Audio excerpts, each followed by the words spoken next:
Hello everyone. ఇది Friday morning. బాబు స్కూల్‌కి, పాప కాలేజ్‌కెళ్ళిపోయింది. ఇక నేను స్నానం చేసుకొనొచ్చి దేవుడికి దీపం పెడతా ఉన్నాను. అంటే నేను ప్రతి వారం కలశం పెడతాను. శుక్రవారం లేకుంటే మంగళవారము. నాకు అది అలవాటు బెంగుళూరుకొచ్చినంక అలవాటయింది. అంటే ఇక్కడ కర్ణాటక వాళ్ళని చూసి వీళ్ళు రెగ్యులర్‌గా కలశం పెడతారు. ఇగ మా అత్త వాళ్ళ ఇంట్లో గాని, అమ్మ వాళ్ళ ఇంట్లో గాని కలశం ఆచారం లేదు. అత్త వాళ్ళ ఇంట్లో మాత్రం మా అత్తగారింట్ల ఎల్లమ్మ ఉంది. మా అత్త వాళ్ళు ఎల్లమ్మని కొలుస్తారు. ఇగ అమ్మ వాళ్ళ ఇంట్లో మాత్రమే మామూలుగా పటాలు పెట్టుకొని మాత్రమే పూజ చేస్తారు.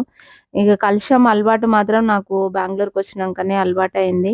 ఇగ ఈరోజు లంచ్‌లకొచ్చేసి బీన్స్, ఆలు ఫ్రై జేసినాను. అట్లాగే టమాటా రసం జేసినాను. సింపుల్‌గా జేసే అంటే లంచే ప్రిపేర్ జేసినాను ఇయాల. అంటే నార్మల్‌గా ఎక్కువ హడావిడి లేకుండా తొందరగా అయిపోయే అంటే కూరగాయలు